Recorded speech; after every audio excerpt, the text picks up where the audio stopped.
कहाँ कहाँ झूठ बोलना चाहिए। आप लोग भी सुन लीजिए, आप लोग भी बड़ा झूठ बोलते हैं ना, बार बार सुनते हैं कि सत्य बोलना चाहिए, सत्य बोलना चाहिए। तो आप लोग भी परेशान हो जाते होंगे कि ये लोग केवल जब होता है तब बोलते रहते हैं कि सत्य बोलना चाहिए। झूठ बोलने के लिए कोई कहता ही नहीं है, तो आज हम कह रहे हैं कि आप लोग झूठ बोलिएगा। कहाँ कहाँ इस बात को शुक्राचार्य जी कह रहे हैं पर बलि महाराज से कि 5 जगह झूठ बोलना चाहिए। कहाँ कहाँ? स्त्रीषु नर्म विवाहे च प्रीत्यर्थे प्राण संकटे गो ब्राह्मणार्थ हिंसायाम नान्यतम जुगोषितम्। अपनी स्त्री से झूठ बोलना चाहिए। बोलिए राधे राधे। कहाँ झूठ बोलना चाहिए? अपनी स्त्री से। क्यों? स्त्रियों का बहुत बड़ा बड़ा ख्वाब होता है, ये भी ला दो वो भी ला दो। ये नहीं सोचते कि बेचारा कितना मेहनत से कमा रहे हैं। लोग कितना मेहनत से कमाते हैं तो 10-20 हज़ार रुपया कमाते हैं। इन लोग को बड़ा बड़ा डिमांड होता है कि वो गहना चाहिए, वो साड़ी चाहिए। तो जब आप घर पर आते हैं, पत्नी साहिबा मांगती हैं आपसे, रानी साहिबा, तो जानते हैं क्या बोलना चाहिए? चिंता मत करो, इस बात का पैसा नहीं बचा, लेकिन अगले महीने में जब पैसा आएगा तो जरूर खरीद देंगे। भले मत खरीदिएगा गहना, भले मत खरीदिएगा साड़ी, लेकिन झूठ मूठ का वादा कर दीजिएगा तो अगले महीने में खरीद देंगे, तुम्हारे लिए बनारसी साड़ी लेकर आएंगे। बोलिए राधे राधे।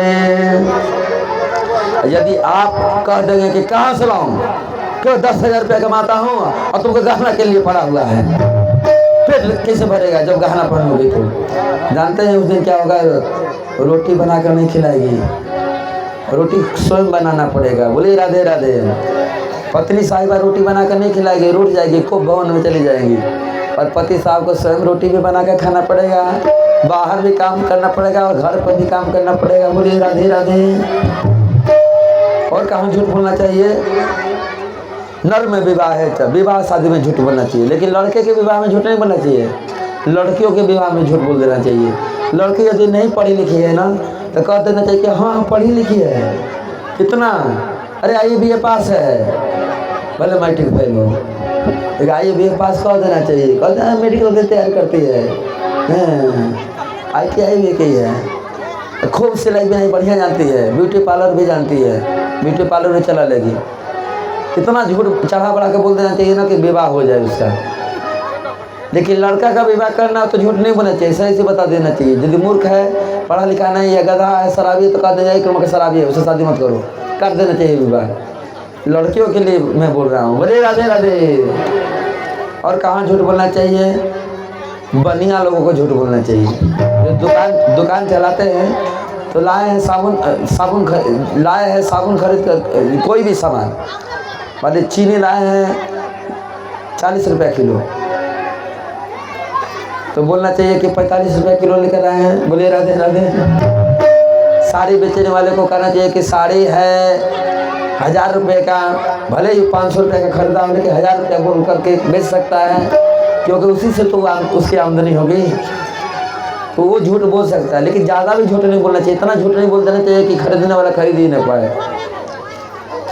और कहाँ फिर झूठ बोलना चाहिए? जहाँ प्राण संकट में हो, यदि प्राण पर आने वाली बात हो कि प्राण ही अब जाने वाला है, तो वहाँ झूठ बोल देना चाहिए। भले आप चोरी किए हैं पर कह देना चाहिए कि नहीं हम चोरी नहीं किए हैं। बोल देंगे तो बोल देंगे कि हाँ चोरी किए हैं तो फांसी की सजा हो जाएगा। और गो ब्राह्मणार्थ, 5वां जगह झूठ कहाँ बोलना चाहिए? यदि गाय और ब्राह्मण की रक्षा के लिए झूठ बोलना चाहिए। यदि गाय इधर भागी है और कसाई पीछा कर रहा है, और कसाई आकर आपसे पूछ रहा है कि भैया गाय को देखे हो, तो कहना चाहिए कि हाँ देखे हैं। किधर गई? अरे उधर तो गई, उधर गई, भले इधर गई हो, लेकिन उधर बता देना चाहिए। गाय और ब्राह्मण के लिए झूठ बोला जा सकता है, 5 जगह झूठ बोला जा सकता है। लेकिन कहते हैं बलि महाराज कि भले 5 जगह झूठ बोलना चाहिए, लेकिन मैं झूठ नहीं बोलूँगा। क्यों? क्योंकि मेरे सामने प्रभु आए हैं। तेरे द्वार खड़ा भगवान भगत भर दे रे झोली। सारा दुनिया तो कहेगी ना, भले ही ये विराट होगा तो क्या, मैं इसको दूंगा 5, मैं इसको 3 पग भूमि दूंगा। मैं अपने बात से मुकरने वाला नहीं हूँ। यदि बामन होगा तो 3 पग ही भूमि लेगा, और यदि यह विराट होगा ना, यदि बामन होगा तो केवल 3 पग भूमि लेगा, और यदि विराट होगा तो सारा दुनिया कहेगा ना कि भगवान को भी भीख मांगने जाना पड़ा बलि महाराज के पास। बोले राधे राधे। मेरे दोनों हाथ में लड्डू है, हमको किसी बात की चिंता नहीं है। देखिए बलि महाराज का हृदय इतना पवित्र कैसे हो गया। राक्षस कुल में जन्म लिए हैं, उनका हृदय पवित्र हो गया। जानते हैं ये कौन है? प्रहलाद महाराज के पोता लगते हैं और विरोचन के बेटा लगते हैं। बोले राधे राधे। जानते हैं इतना हृदय पवित्र क्यों हो गया? जब देवता लोग अमृत पी लिए तो बलवान हो गए और दानवों को मार दिए। तो फिर से शुक्राचार्य जी ने दानवों को जीवित कर दिया। तो बलि महाराज जब जीवित हो गए तो शुक्राचार्य जी बोले कि यदि तुम चाहते हो बेटा कि इंद्र की गद्दी पर हमेशा तुम विराजो तो इसका एक ही उपाय है। क्या? ब्राह्मणों का सेवा करना पड़ेगा। ब्राह्मणों को इतना भोजन कराओ, इतना उनकी सेवा करो ना। ब्राह्मण साधुओं की सेवा करोगे ना, ब्राह्मण और साधुओं के आशीर्वाद को भगवान भी नहीं टाल सकते। राधे राधे।